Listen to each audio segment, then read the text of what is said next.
Jonathan Fields was an ordinary man, with an ordinary job, living an ordinary life in the bustling city of Los Angeles. But all that was about to change in the most extraordinary way. It began on a day like any other, with Jonathan navigating the evening rush to get home after a long day at work.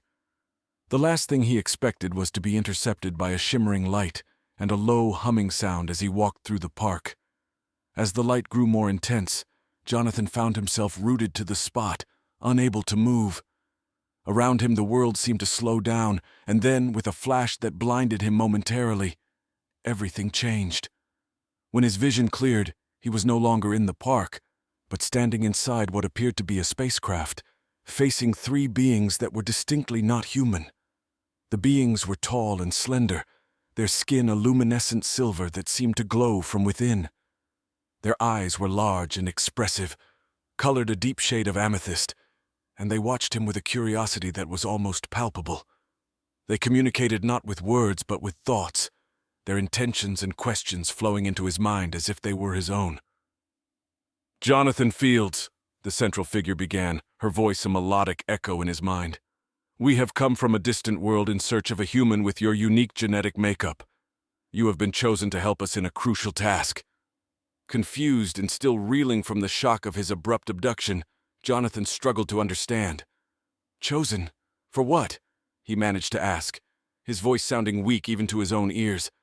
The beings exchanged a look that he could not read, and then the one who had spoken first continued. "Our world is facing a dire crisis. Our population is declining rapidly, and without help our species might perish. You have been selected to be a key part of our breeding program." The word breeding hit Jonathan like a physical blow. "Breeding program? You mean you want me to father children?" His mind raced with the implications of what they were asking.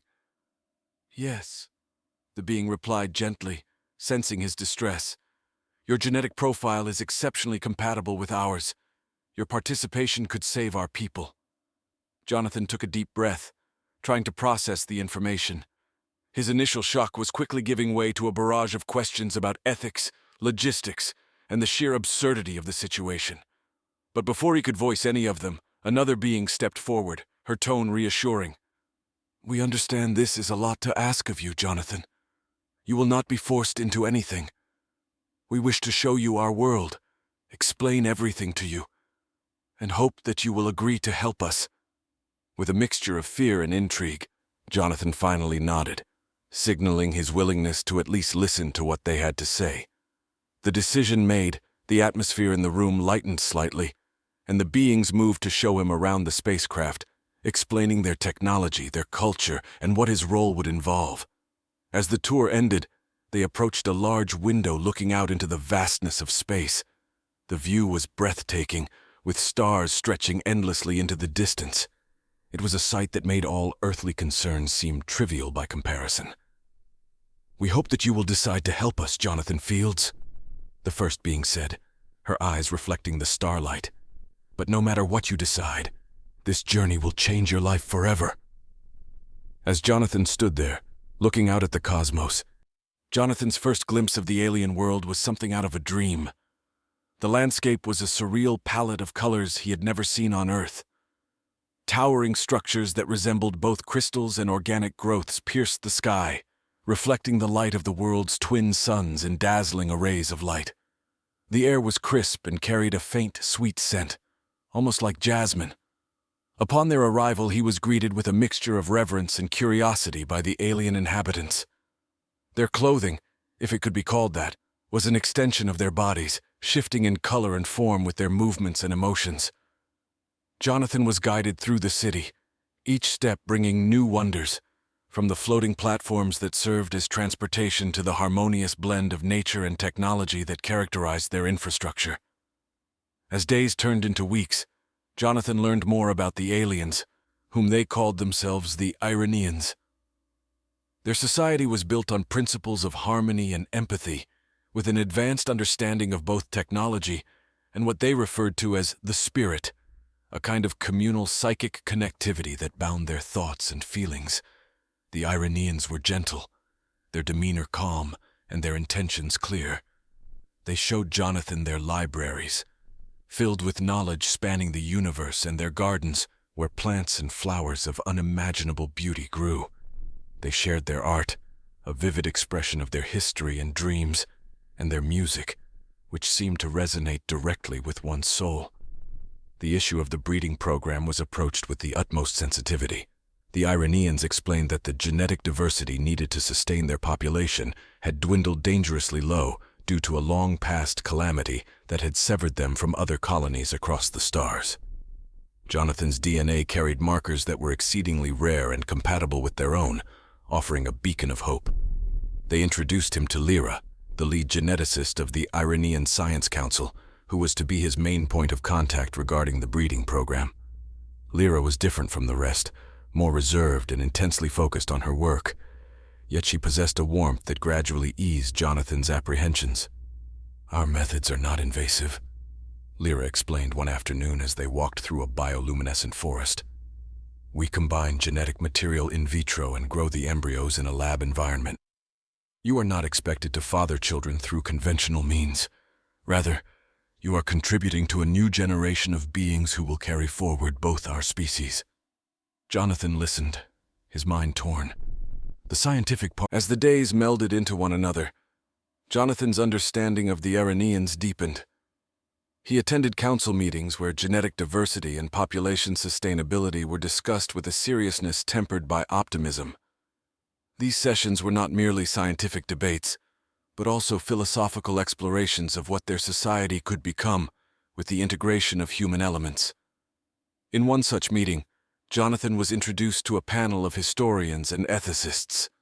They debated the implications of introducing human DNA into their lineage.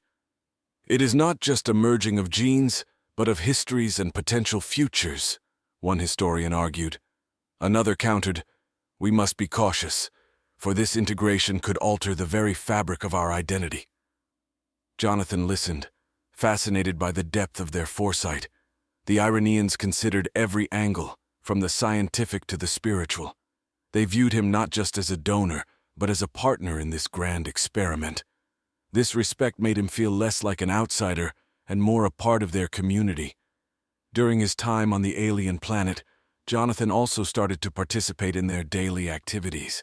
He joined in their meditation rituals, which focused on enhancing the communal psychic links, a practice that improved not only empathy among individuals, but also their collective decision-making. Through these sessions, Jonathan felt a sense of peace and connection that he had never experienced on Earth. Lyra often joined him during these meditative practices, and afterward, they would talk about the universe, philosophy, and occasionally, about Earth. "Your world has such vivid contrasts," she once noted. "So much beauty and strife intermingled. It's quite fascinating." These conversations brought them closer, bridging the gap between human and Iranian understanding. One evening, while walking through a garden illuminated by phosphorescent flora, Jonathan expressed his concerns about the future children. What will happen to them? Will they be accepted here, or will they be seen as outsiders? Lyra stopped beside a glowing plant, its light pulsing gently.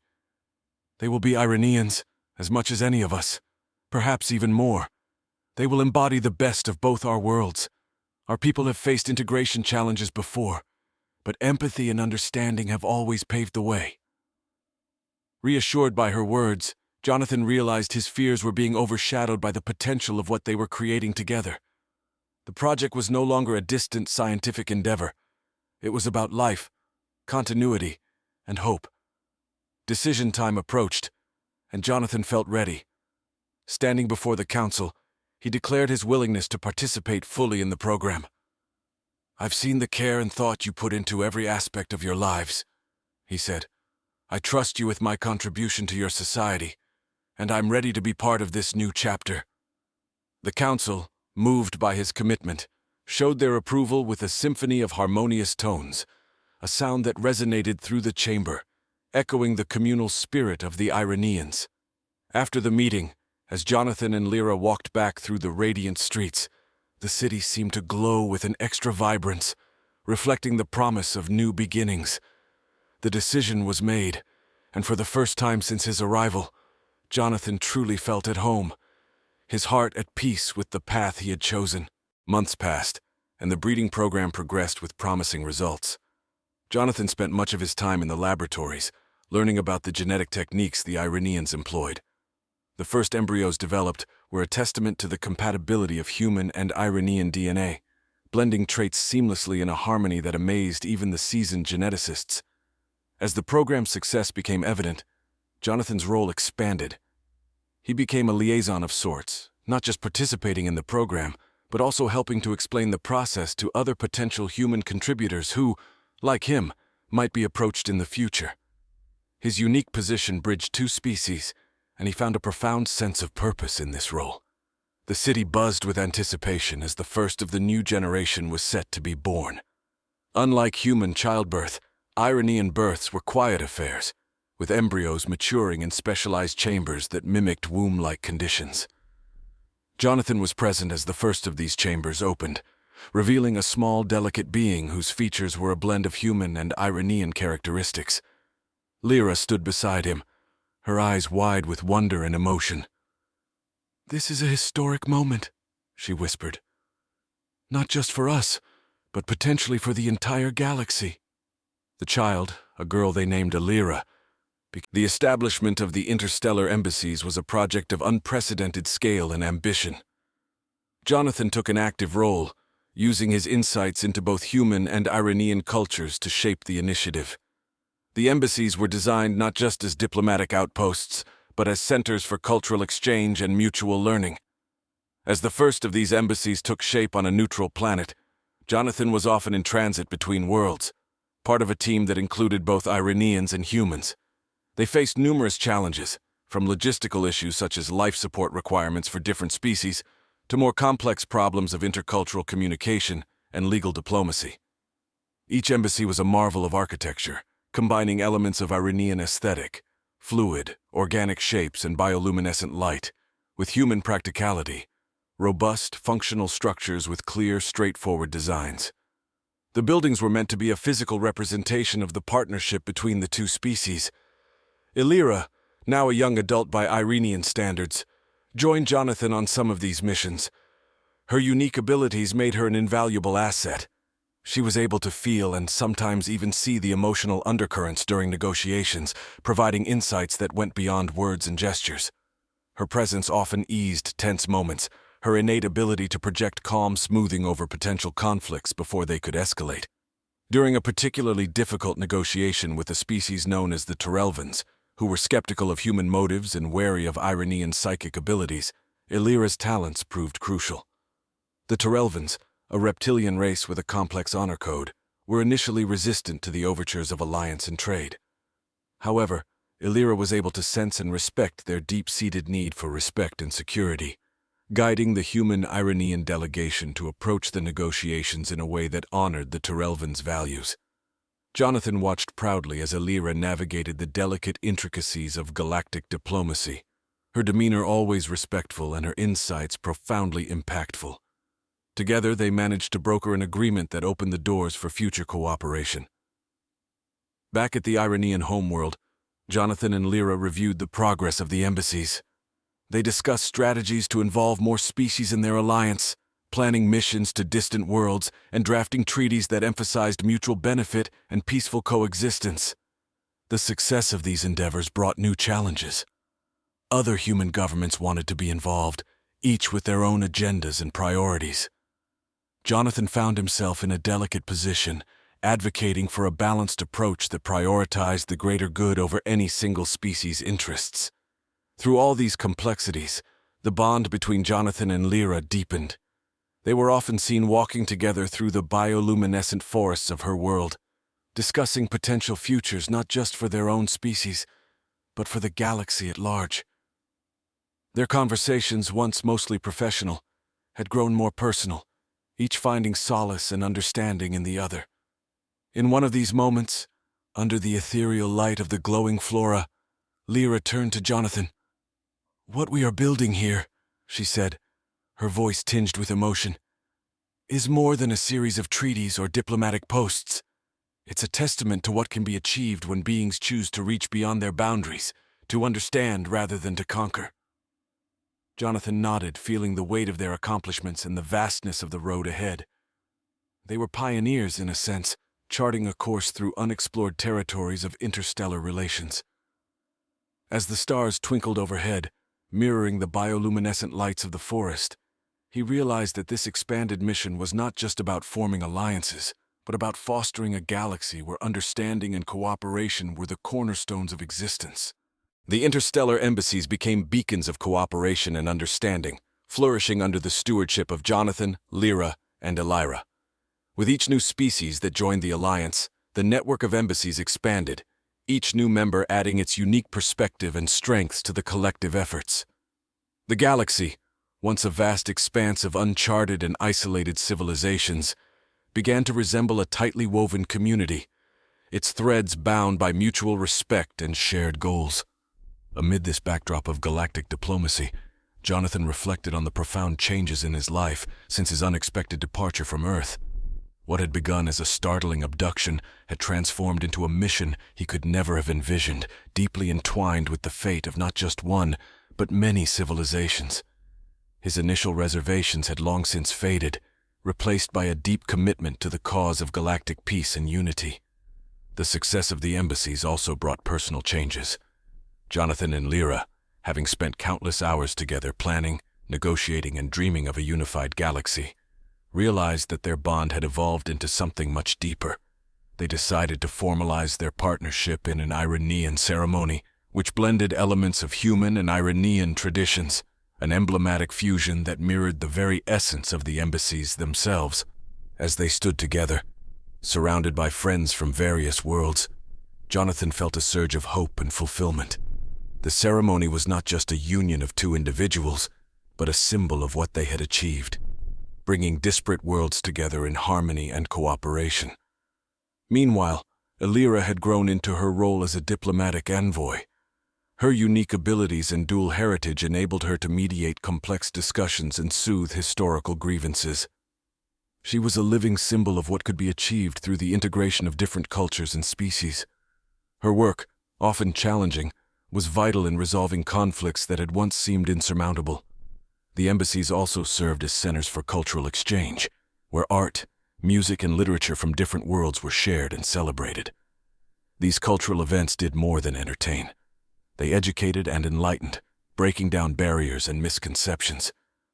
Through art, the citizens of the galaxy learned to see each other not as aliens, but as neighbors, each with valuable contributions to the tapestry of galactic culture.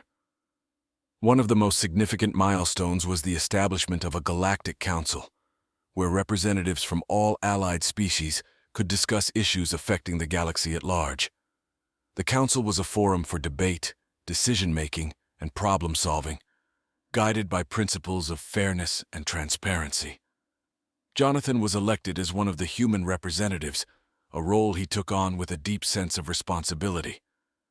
Under his guidance, the Council addressed pressing issues such as interstellar law, trade regulations, and environmental conservation across planets. Each decision made by the Council was a step towards a more integrated and sustainable galaxy, where the well-being of each world was considered part of the whole.